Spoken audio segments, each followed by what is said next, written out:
Hi friends, welcome to Guru Kirupa channel. நம்ம இங்கே என்ன பார்க்க போகிறோம்னா, இதுக்கு முன்னாடி வீடியோவில் வந்து என்ன பார்த்தோம்னா, தென்னிந்தியாவில் பண்பாட்டு வளர்ச்சியில் சாளுக்கியர்ஸ் பற்றி பார்த்துருக்கோம். இன்றைக்கி என்ன பார்க்க போகிறோம்னா, பல்லவாஸ் பற்றி பார்க்க போகிறோம். சரிங்களா? ஓகே, வாங்க வீடியோக்குள்ளே போவோம். பல்லவர் பார்த்தியர் என்னும் அரச மரபின் மற்றொரு பெயரான பகல்வ என்ற சொல்லின் திரிவே பல்லவ. பார்த்தியன் அரச மரபின் மற்றொரு பெயரான பகல்வ என்ற சொல்லோட திரிவு தான் பல்லவர். ஓகேங்களா? ஓகே. பல்லவர்கள் வந்து வடபெண்ணை ஆற்றுக்கும் வடவெள்ளாருக்கும் வடபெண்ணை ஆறு வடவெள்ளாறு இடைப்பட்ட நிலப்பரப்பான தொண்டை மண்டலத்தோட தொடர்புடையவர் தான் இந்த பல்லவர். எந்தெந்த இதுக்கு ஆறு சொல்லுங்க? வடபெண்ணை ஆறுக்கும் வடவெள்ளாருக்கும் இடைப்பட்ட நிலப்பரப்பான தொண்டை மண்டலத்தோட தொடர்புடையவர் தான் நம்ம பல்லவாஸ். ஓகே. சாளுக்கியாஸ்க்கும் பல்லவாவுக்கும் எதிரான போரில் மானவர்மன் எனும் இலங்கை அரசர் வந்து பல்லவருக்கு உதவுறாரு. சாளுக்கியாஸ்க்கும் பல்லவாஸ்க்கும் போர் நடக்குது. இப்போ மானவர்மன் என்ற ஒரு இலங்கை அரசர் வந்து பல்லவாஸ்க்கு வந்து ஹெல்ப் பண்ணியிருக்காருன்னு சொல்ல வராங்க. சரிங்களா? ஓகே. பல்லவ அரசரான முதலாம் பரமேஸ்வரவர்மன் ஆட்சியின் போது சாளுக்கிய அரசன் விக்ரமாதித்யன் வந்து பல்லவ நாட்டின் மீது படையெடுத்தாராம். பல்லவ அரசரான முதலாம் பரமேஸ்வரவர்மன் ஆட்சி காலத்தில் சாளுக்கிய அரசன் விக்ரமாதித்யன் வந்து பல்லவ நாட்டின் மீது படையெடுத்தார். சரிங்களா? ஓகே. தண்டிவர்மனோட மகன் தான் மூன்றாம் நந்திவர்மன். தண்டிவர்மனோட மகன் தான் மூன்றாம் நந்திவர்மன். மூன்றாம் நந்திவர்மனோட பேரன் தான் அபராஜிதன். மூன்றாம் நந்திவர்மனோட பேரன் தான் அபராஜிதன். இவர் தான் முதலாம் ஆதித்ய சோழன் வந்து வென்றிருப்பார். அபராஜிதனை வென்று தான் சோழர்களோட ஆட்சி வந்து கொண்டு வந்திருப்பார். சரிங்களா? முதலாம் ஆதித்ய சோழன் வென்றார். ஓகே. ஓகே. நெக்ஸ்ட் நிர்வாகம் பாருங்கள். மந்திரினா என்னென்னா ராஜதந்திரி. மந்திரினா ராஜதந்திரி. அமத்தியான்னா ஆலோசகர். அமத்தியான்னா ஆலோசகர். மந்திரி மண்டலன்னா அமைச்சர் குழு. மந்திரி மண்டலன்னா என்ன சொல்லுவாங்க? அமைச்சர் குழு. ரகஸ் ரகசியத்திகிரதா. ரகசியத்திகிரதான்னா அரசரோட அந்தரங்க செயலாளர். ரகசியத்தை பாதுகாப்பான். அந்தரங்க ரகசியத்தில் பாதுகாப்பான்ற நம்ம ஞாபகம். ரகசியத்திகிரதான்னா அரசோட அந்தரங்க செயலாளர். மாணிக்க பண்டாரம் காப்பான்னா கருவூலம் காப்பவர். மாணிக்க பண்டாரம் காப்பான்னா கருவூலம் காப்பவர். மாணிக்கம்னா விலை மதிப்பில்லை, பண்டாரம்னா கருவூலர், காப்பான்னா காவல் புரிபவர். காப்பான்னா காவல் புரிபவர். கொடுக்கா பிள்ளை நான் என்ன சொல்லுவாங்கன்னா நன்கொடைகளோட அதிகாரியாக தான் கொடுக்கா பிள்ளைன்னு சொல்லுவாங்க. நன்கொடைகளின் அதிகாரி. மாணிக்க பண்டார காப்பர்களை மேற்பார்வையிடுபவர் யாருன்னா கோசா அத்தியசா. மாணிக்க பண்டார காப்பர்களை மேற்பார்வையிடுபவர் யாருன்னு பார்த்தா கோசா அத்தியசா. நீதிமன்றத்தை அதிகரண மண்டபம்னு சொல்லுவாங்க. நீதிமன்றத்தை என்னன்னு சொல்லுவாங்க? அதிகரண மண்டபம். எதோட ஆட்சியில் சொல்லுவாங்கன்னா பல்லவாசோட ஆட்சியில். நீதிபதிகள் வந்து தர்மதிகாரி. நீதிபதிகள் என்ன சொல்லுவாங்க? தர்மதிகாரி. ஓகேங்களா? ஓகே. நெக்ஸ்ட்டு பாருங்கள். நந்திவர்ம பல்லவனோட காசக்குடி செப்பேடு வந்து என்ன சொல்லுதுன்னா அபராதங்கள் பற்றி சொல்லுது. நந்திவர்ம பல்லவனோட காசக்குடி செப்பேடு எதை பற்றி சொல்லுதுன்னா அபராதங்கள் பற்றி குறிப்பு சொல்லுது. மேல்நிலை நீதிமன்றத்தில் விதிக்கப்படும் அபராதம் வந்து கர்ணதண்டம்.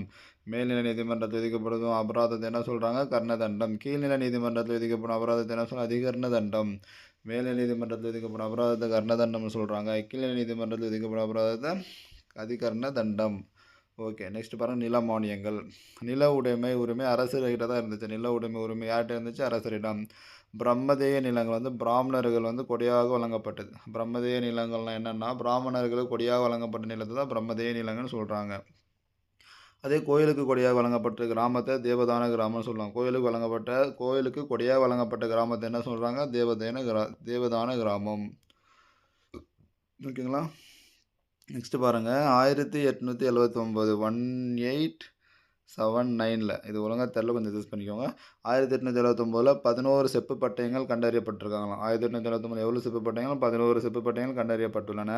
புதுச்சேரி அருகில் உருக்காட்டு கோட்டம் என்னும் இடத்துல உருக்காட்டு கோட்டம் என்னும் இடத்துல தான் 11 செப்பு பட்டயங்கள் கண்டறியப்பட்டுள்ளன. அதில் நந்திவர்மனை பற்றி தான் சொல்லியிருப்பாங்க. அந்த பட்டயத்தில் யாரை பற்றி சொல்லியிருக்காங்கன்னா நந்திவர்மனோட பற்றி. அதில் என்ன சொல்கிறார்? அரசரை பற்றி சமஸ்கிருத முறையில் புகழ்வதில் இருந்து மானியம் பற்றி விவரங்கள் தமிழில் கூறி இறுதியில் சமஸ்கிருத செய்யுளோடு முடிவடைகிறது. இந்த மாதிரி சொல்லியிருக்கேன். எங்கே? அந்த உருக்காட்டு கோட்டத்தில் இருக்கிற அந்த செப்பு பட்டயத்தில். சரிங்களா? எங்கே இருக்கிறது? புதுச்சேரி அருகில் உருக்காட்டு கோட்டம். யாரை பற்றி? நந்திவர்மனை பற்றி. Okay, clear? ஓகே. நெக்ஸ்ட்டு பாருங்கள். கிராம வாழ்க்கை. இப்போது கிராமத்தோட அடிப்படை அமைப்பு சபை. ஓகேங்களா? கிராம நீதிமன்றம் வந்து சிறிய குற்றவியல் வழக்கு தீர்ப்பு வழங்குது. கிராம நீதிமன்றம் சிறிய குற்றவியல் வழக்கு தீர்ப்பு வழங்குது. நிர்வாக முறைசாராத மக்கள் மன்றம் வந்து ஊரார். நிர்வாக முறைசாராத மக்கள் மன்றத்தை என்ன சொல்கிறா? ஊரார். மாவட்ட குழு. மாவட்ட குழு. நாடு அல்லனா மாவட்ட நிர்வாகத்தோடு இணைந்து செயல்பட்டது தான் மாவட்ட குழு. நாடு அப்பன்னா மாவட்ட நிர்வாகத்துறை. நாடு மாவட்ட நிர்வாகத்தோடு சேர்ந்து செயல்பட்டது தான் மாவட்ட குழு. அரசுக்கும் கிராமத்துக்கும் பாலமாக இருப்பவர் யாருன்னா கிராமத் தலைவர். அரசருக்கும் கிராமத்துக்கும் பாலமா இருப்பவர் யாரு? கிராமத் தலைவர். சரிங்களா? ஓகே. ஏரிநீர் பாசனம் பாருங்க. ஏரிநீர் பாசனம்னா ஏரிப்பட்டி அல்லது ஏரி நிலம். சிறப்பு வகை நிலம் தென்னிந்தியாவில மட்டுமே அறிகிறோம். இந்த ஏரிப்பட்டி, ஏரி நிலத்த தென்னிந்தியாவில மட்டும் தான் நம்ம வந்து அறிகிறோம்னு சொல்றாங்க. நீர் பகிர்வை மேற்பார்வையிடுவது எது? ஏரிக்குழு. நீர் பகிர்வை மேற்பார்வையிடுவது எதுன்னு கேட்டா ஏரிக்குழு. ஓகேங்களா? ஓகே. நெக்ஸ்ட் வருவாய் வரி விதிப்பு பாருங்க. செப்பு பட்டயங்கள் மூலம் தான் வந்து அறியலாம். அந்த வருவாய் வரி விதிப்ப வந்து எப்படி விதிச்சாங்கன்றது எதன் மூலியமா நம்ம அறியலாம்? செப்பு பட்டயங்கள் மூலமா. கிராமத்தில மீது 2 வகையான வரி விதிச்சாங்க. கிராமத்தின் மீது 2 வகையான வரி. என்னன்னா, விளைச்சல்ல 1/6லேருந்து 1/10 வரைக்கும் குடுக்கணும். உள்ளூர் அளவில் வசூலிக்கப்பட்ட வரி. சரிங்களா? விளைச்சல்ல 1/6 1/10 வரைக்கும் கூட உள்ளூர் அளவில் வசூலிக்கப்பட்ட வரி. ஓகே. ஓகே. நெக்ஸ்ட் பாருங்க படைகள். என்னென்ன படைகள் இருந்துச்சுன்ட்டு. காலாட்படை, குதிரைப்படை, சிறிய அளவிலான யானைப்படை இதெல்லாம் இருந்துச்சு. பல்லாவாஸ்ல கப்பல் படை இருந்துச்சு. ஆனா சோழரோட கப்பல் படையை விட வலிமை குறைவா இருந்துச்சு. இது பல்லவாஸ் வீழ்ச்சி அடையறதுக்கு இதுவும் ஒரு காரணம். சரிங்களா? பல்லவாஸ்ல கப்பல் படை இருந்துச்சு. ஆனா சோழாஸோட கப்பல் படை கம்பேர் பண்ணும்போது வலிமை குறைவா இருந்துச்சு. மாமல்லபுரத்து, நாகப்பட்டினத்திலும் பல்லவாஸோட நேவி வந்து இருந்துச்சு. மாமல்லபுரத்திலும் நாகப்பட்டினத்திலும் பல்லவாஸோட நேவி வந்து இருந்தது. ஓகேங்களா? ஓகே. வணிகம் பாருங்க. முக்கியமான வணிக முகம் பல்லவாஸ்க்கு எதுனா காஞ்சிபுரம். பல்லவரோட முக்கியமான வணிக மையம் எதுன்னு கேட்டால் காஞ்சிபுரம். வணிகர்கள் வந்து மணிகிராமம் என்ற அமைப்பை கொண்டிருந்தனர்.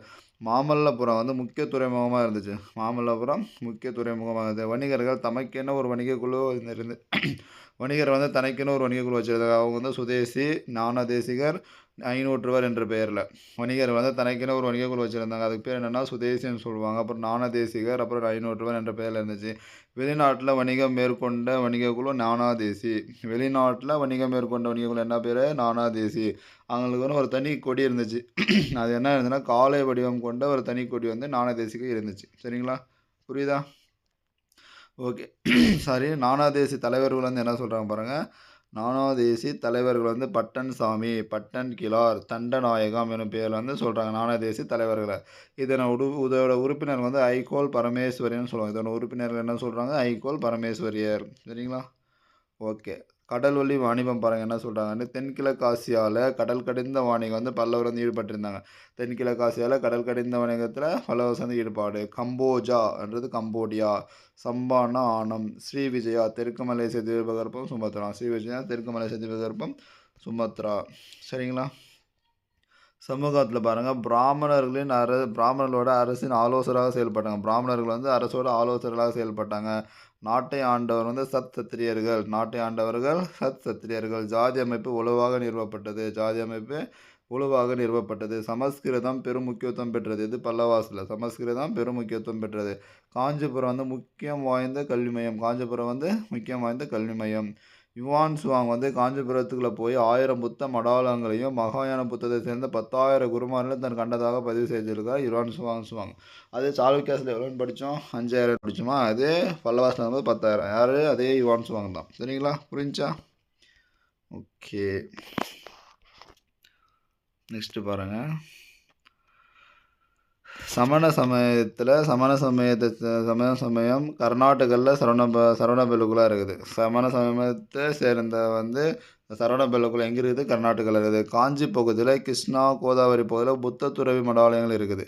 காஞ்சி பகுதியில் கிருஷ்ணா கோதாவரி பகுதியில் புத்த துறவி மடாலயங்கள் இருக்குது. சமஸ்கிருதத்தை பற்றி எங்கே இருக்குன்னா ஊடக மொழியாகவும் அலுவலக மொழியாகவும் இருந்தது. சமஸ்கிருதம் வந்து ஊடக மொழியாகவும் அலுவலக மொழியாகவும் இருந்தது. பாராவி எழுதுறது கீர்த்தார்ஜுனியா. தண்டி வந்து தசகுமார சரிதா. அதே தண்டி வந்து காவியதரசு. இதெல்லாம் சமஸ்கிருத முறை எழுதின நூல்கள். பாராவி என்னது? கீர்த்தார்ஜுனியா. தண்டி வந்து தசகுமார சரிதா. அதே தண்டி வந்து காவியதரசா. இதெல்லாம் எழுதுனது சான்ஸ்கிரிட் எழுதின நூல்கள். பல்லவரோட குடைவரை கோயில்கள் பாருங்கள். குடைவரை கோயில்களை அறிமுகம் பண்ணவன் முதலாம் மகேந்திரவர்மன் தான். குடைவரை கோயிலை அறிமுகம் பண்ணது யார்? முதலாம் மகேந்திரவர்மன். கோயில் கட்ட செங்கல், மரம், உலோகம், சாந்து என பயன்படுத்தவில்லைன்னு முதலாம் மகேந்திரவர்மனோட மண்டகப்பட்டு கல்வெட்டில் சொல்லுது. கோயில் கட்டுறதுக்கு செங்கல், மரம், உலோகம், சாந்து ஆயன பயன்படுத்தவில்லைன்னுட்டு முதலாம் மகேந்திரவர்மனோட மண்டகப்பட்டு கல்வெட்டு சொல்லுது. முதல் குகை கோயில் யாருக்காக கட்டப்பட்டது? ஆசிரியர்களுக்காக உருவாக்கப்பட்டது முதல் குகை கோயில். முதல் குகை கோயில் யாருக்காக கட்டப்பட்டது? ஆசீவகருக்காக கட்டப்பட்டது முதல் குகை கோயில். அதில் பாருங்கள் எல்லோரால பற்றி பார்ப்போமா? எல்லோரால 34 குகைகள் இருக்குது. எல்லோரால எவ்வளோ இருக்குது? 34 குகைகள் வந்து சைத்திரி மலையில் அமைந்துள்ளது. எல்லோரால இருக்கிற 34 குகைகள் எங்கே இருக்குது? சைத்திரி மலையில் அமைந்துள்ளது. கோணவியல், கட்டுமான தொழில்நுட்பம், உலோகவியல் இதில் பற்றிலாம் அறிவு இருந்துச்சு. கோணவியல், கட்டுமான தொழில்நுட்பம், உலோகவியல் பற்றி அறிவு இருந்தது. குகை தொகுப்பு வந்து உருவாக்கியவர்கள் யாருன்னு பார்த்தா சாளுக்கியசும் ராஷ்டிரகூடாசும். குகை தொகுப்பு உருவாக்கினவர் யாருன்னா சாளுக்கியசும் ராஷ்டிரகூடாசும். இவ்வாறாக புதிய பாணியில் கோவில் கட்டுவதை முதலில் மேற்கொண்டவர் ஆவைதீக மதத்தவர்களே. இந்த குகை தொகுப்பு மாதிரி புதிய பாணியில் கோவில் கட்டுவதை முதலில் மேற்கொண்டவர் யாருன்னா ஆவைதீக மதத்தவர்களே. எல்லோரால் 5 குகை இருக்குது. அதில் வந்து சுவர் ஓவியங்கள் வந்து காணப்படும். எல்லோரால் இருக்கிற 5 குகையில் சுவர் ஓவியம் வந்து காணப்படுகிறது. கைலாசநாதர் கோயில் நன்கு பாதுகாக்கப்படுகிறதா? எங்கே இருக்குது? எல்லோரால் இருக்கிற கைலாசநாதர் கோயில் நன்கு பாதுகாக்கப்படுகிறது. எல்லோரா குகையை வந்து 1983 யுனெஸ்கோ வந்து உலக பாரம்பரிய சின்னமாக அறிவிச்சிச்சு. எல்லோரா குகையை 1983 யுனெஸ்கோ வந்து உலக பாரம்பரிய சின்னமாக அறிவித்துள்ளது. சரிங்களா? சரி, எல்லோரால் 12 புத்த குகைகள் இருக்குது. இப்போ எல்லோரால் 12 புத்த குகைகள் இருக்குது. 6வது குகை, அந்த எல்லோரால் 12 புத்த குகை இருக்குதுல்ல, அதில் 6வது குகையில் ஒரு மேசையின் மீது உள்ள கையெழுத்து பிரதியில் ஒரு மனிதன் வந்து வாசிப்பது, ஒரு புக்கை வாசிக்கிற மாதிரி ஒரு சிற்பம் இருக்குது. அது எங்கே இருக்குன்னா எல்லோராவில் இருக்கிற அந்த 12 புத்த குகை 6வது குகையில் இருக்குதா சொல்கிறாங்க. சரிங்களா? ஓகே, நெக்ஸ்ட்டு பாருங்கள். புத்தரோட 3 வகை தோற்றங்கள் அங்கே இருக்குது. என்னென்னா தியான புத்தர் அப்படின்னா தியான முத்ரா, போதனை செய்யும் புத்தர், வியாக்கியான முத்ரா. போதனை செய்யும் புத்தர்னா வியாக்கியான முத்ரா. வலது கை ஆள்காட்டி விரலால் பூமியை தொடும் புத்தர். வலது கை ஆள்காட்டி விரலால் பூமியை தொடும் புத்தர்னா பூமி ஸ்பர்ச முத்ரா. பூமி ஸ்பர்ச முத்ரா. தியான புத்தர் அப்படின்னா தியான முத்ரா. போதனை செய்யும் புத்தர் வியாக்கியான முத்ரா. வலது கை ஆள்காட்டி விரலால் பூமியை தொடும் புத்தர்னா பூமி ஸ்பர்ச முத்ரா. இதெல்லாம் புத்தரோட 3 வகை தோற்றங்கள் இருக்குது. நெக்ஸ்ட் வந்து பெண் கடவுள்கள். என்னது? பெண் கடவுள்கள். புத்த குகையில் தாரா, காத்திரிவாணி தாரா, சுந்தா, வஜ்ரதீஸ்வரி, மகாமயூரி, சுஜாதா, பன்தாரா, பிரிக்குட்டி, இது மாதிரிலாம் பெண் தெய்வங்கள்லாம் இருக்குது. எங்கள் புத்த குகையில். குகையின் 12 என்ன இருக்குதுன்னா பெரிய உருவம் கொண்ட பெண்மணி இடையில் ஒட்டியானத்துடன் நாகப்பாம்பினால் ஆன தலைப்பாகையுடன் காட்சி அளிக்கிறாங்க. இதில் குகையின் 12 எப்படி இருக்குது? பெரிய உருவம் கொண்ட ஒரு பெண்மணி இடையினா இடுப்பு இல்லை, இந்த மாதிரி இடையில் ஒட்டியானத்துடன் நாகப்பாம்பினால் ஆன தலைப்பாகையுடன் காட்சி அளிக்கிறாங்க. அதே குகையில் காத்திரிவாணி தாரா என்ற ஒரு பெண் தெய்வத்தோட கையில் ஒரு நாகப்பாம்பை பிடித்தபடி காட்சி வந்து அளிக்கிறாங்க. சரிங்களா? புரியுதா? ஓகே, சமண குகையில் என்னென்ன இருக்குதுன்னா பாருங்கள். பணியாட்கள் சூழ யக்ஷ மாதாங்கா, மகாவீரர், பார்சவநாதர், கோமதீஸ்வரர் உருவங்கள் இதெல்லாம் செதுக்கப்பட்டிருக்காங்க சமண குகையில். ஓகே, நெக்ஸ்ட்டு பாருங்கள். வேத மத குகை. வேத மத குகை. கைலாசநாதர் குகை தவிர மற்றவை அனைத்தும் சதுர வடிவத்தில் தான் இருக்குதாம். கைலாசநாதர் குகை தவிர மற்ற எல்லாமே என்ன வடிவத்தில் இருக்குது? சதுர வடிவம். கைலாசநாதர் குகை 16 மட்டும் மிகப்பெரிய ஒற்றை கல்லிலான வடிவம் இருக்குது. கைலாசநாதர் குகை 16 மட்டும் மிகப்பெரிய ஒற்றை கல்லிலான ஒரு வடிவம். அதில் 2 அடுக்கு இருக்குது. என்னென்ன? மேலே இருக்குது கைலாசநாதர் கோயில், அது கீழே அடுக்கில் வந்து ஒரு யானை வடிவம் இருக்குது. மேலே இருக்குது கைலாசநாதர் கோயில், கீழே வந்து யானை வடிவம் இருக்குது. கோயிலோட இடப்பக்கத்தில் சைவ கடவுள். நல்லா ஞாபகம் வச்சு, கோயிலோட இடப்பக்கத்தில் சைவ கடவுள், வலப்பக்கத்தில் வைணவ கடவுள் இருக்காருன்னு சொன்ன ஞாபகம் வச்சுக்கணும். சரிங்களா? பெண் நீர் தெய்வமான கங்கை வந்து ஒரு முதலை மீது அமர்ந்திருக்கும் காட்சி இருக்குது.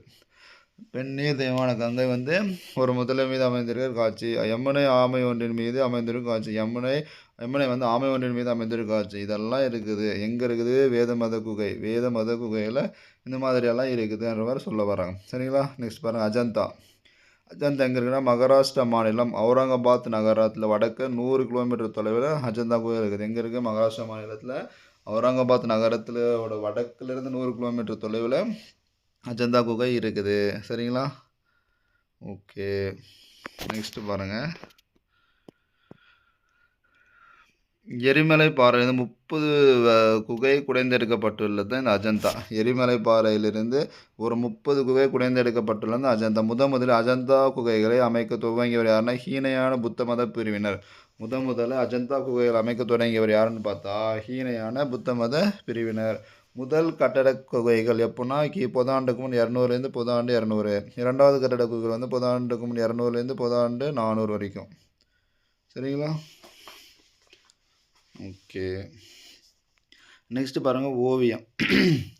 ஓவியம் எப்போனா முதல் கட்ட ஓவியங்கள் குகை எண் 9 மற்றும் 10ல் இருக்குது. முதல் கட்ட ஓவியம் எங்கே இருக்குது?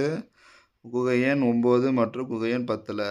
அது 9ல் 10ல் இருக்குது சாத்தவாகனாஸ் காலத்தை சேர்ந்தது. குகை எண் 9 10ல் இருக்கிற ஓவியம் வந்து யாரோட காலம்னு கேட்டால் சாத்தவாகனாஸ் காலம்.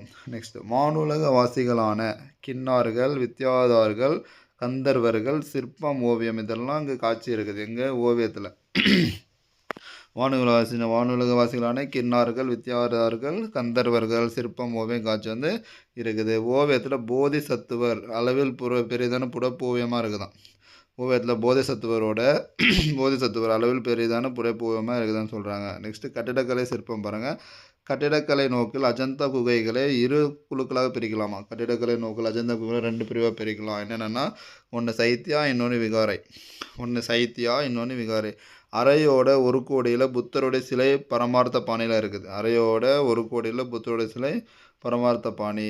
போதிசத்துவர் அவலதீஸ்வர ஓவியம். போதிசத்துவரோட அவலதீஸ்வர ஓவியம் சிற்பம் வந்து சித்தரிக்கப்பட்டுள்ளார். போதிசத்துவரோட அவலதீஸ்வர ஓவியம் சிற்பம் சித்தரிக்கப்பட்டுள்ளது. சரிங்களா? குழந்தைகளோடு எஸ்சிகள் ஹரித்தி உள்ளன. குழந்தைகளோட எஸ்சிகளும் ஹரித்தியும் உள்ளன. சரிங்களா? புரிஞ்சா? இது எல்லாமே இதோடது நல்லா சொல்லுங்கள். இந்த அஜந்தா குகையோட ஓவியம் அந்த கட்டடக்கலை பற்றி இருக்குது. சரிங்களா? நெக்ஸ்ட்டு மாமல்லபுரம் பாருங்கள். பல்லவர்களோட அடையாளமே மாமல்லபுரம் கடற்கரை கோயில் தான். பல்லவர்களோட அடையாளமே மாமல்லபுரம் கடற்கரை கோயில். அந்த மாமல்லபுரத்தை கட்டினது யார்? ராஜசிம்மன் அடையாளமாக ராஜசிம்மன் தான் கட்டினார். அதாவது மாமல்லபுரத்தை. இது வந்து 3 கருவறைகளை கொண்டது. தென்னிந்திய கட்டுமான கோயிலில் முதன்மையானது இந்த மாமல்லபுரம் கோயில். சரிங்களா? பாறையில் செதுக்கப்பட்ட 5 அடுக்குகளை கொண்ட கோயில். 5 அடுக்குகளை கொண்ட கோயில். ஒரே கல்லில் செதுக்கப்பட்ட விமானம் தான் இதோட சிறப்பு. ஒற்றைக்கல் தேர்கள் பஞ்சபாண்டவர் ரதம் என அழைக்கப்படும். ஒற்றைக்கல் தேர்கள் என்ன சொல்கிறாங்க? பஞ்சபாண்டவர் ரதம். அர்ஜுன ரதம் சிவன், விஷ்ணு, மிதுனா, துவாரபாலகர் சிலைகள் இருக்குது. அர்ஜுன ரதம்னு சொல்லுவாங்க. அதில் வந்துட்டு சிவன், விஷ்ணு, மிதுனா, துவாரபாலகர் சிலையெல்லாம் இருக்குதுன்னு சொல்ல வராங்க. புரியுதா? ஓகே.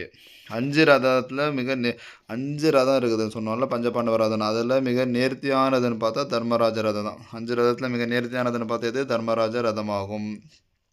அது வந்து எப்படி இருக்குன்னா சதுர வடிவ அடித்தளம் 3 அடுக்கு விமானத்தை கொண்டுள்ளது. சதுர வடிவ அடித்தளத்தில் 3 அடுக்கு விமானத்தை கொண்டுள்ளது. பீம ரதம்னு ஒன்று இருக்குது. அது வந்து என்ன அடித்தளம்? செவ்வக வடிவ அடித்தளத்தில் இருக்குது. பீமரதம் வந்து செவ்வக வடிவ அடித்தளம். மாமல்லபுரம் வந்து கலை வெளிப்பாடு மிக முக்கியமானது. மாமல்லபுரத்தோட கலை வெளிப்பாடு மிக முக்கியமானது. கங்கை நதி வந்து ஆகாயத்திலேருந்து இறங்கி வரும் ஆகாய கங்கை காட்சி போல் இருக்குது எங்கள் மாமல்லபுரத்தில். இது வந்து பகீரதன் தவம் அர்ஜுனன் தவம் என அறியப்படுது. இது வந்து பகீரதன் தவம் அர்ஜுனன் தவம் என அறியப்படுகிறது. ஓகேங்களா? ஓகே ஃப்ரெண்ட்ஸ், இந்த 11th ஸ்டாண்டர்டில் இருக்கிற பல்லவாஸ் பற்றி இன்ஃபர்மேஷன் இவ்வளோ தான். சரிங்களா? நம்ம நெக்ஸ்ட் வீடியோவில் சோலாஸ் பற்றி பார்ப்போம். சரிங்களா? நெக்ஸ்ட்டு சோலாஸ், அதுக்கப்புறம் பாண்டியாஸ். இந்த 2 இது பார்த்தோம்னா 11th ஸ்டாண்டர்டில் இருக்கிற லெசன்ஸ் வந்து கம்ப்ளீட் ஆகிடும். சரிங்களா? ஓகே அப்புறம் இந்த மாதிரி ஒரு கண்டென்ட்டு இந்த மாதிரி யூஸ்ஃபுல்லான நான் போகிறது எல்லாமே உங்களுக்கு யூஸ்ஃபுல்லாக இருக்குன்னு நம்புகிறேன் ஃப்ரெண்ட்ஸ். உங்களுக்கு இன்னும் இந்த மாதிரி எல்லாம் வீடியோ கொடுத்தா நல்லாயிருக்கும்ன்ற மாதிரி ஏதாவது ஃபீல் பண்ணிக்கலாம் எங்களுக்கு கமெண்ட்டில் பண்ணுங்கள். அது கண்டிப்பாக நான் கொடுக்க ட்ரை பண்ணுறேன். ஓகே ஃப்ரெண்ட்ஸ், இது மாதிரி யூஸ்ஃபுல்லான வீடியோ வேணும்னா நம்ம குரு சேனல் சப்ஸ்கிரைப் பண்ணுங்கள். தேங்க்யூ.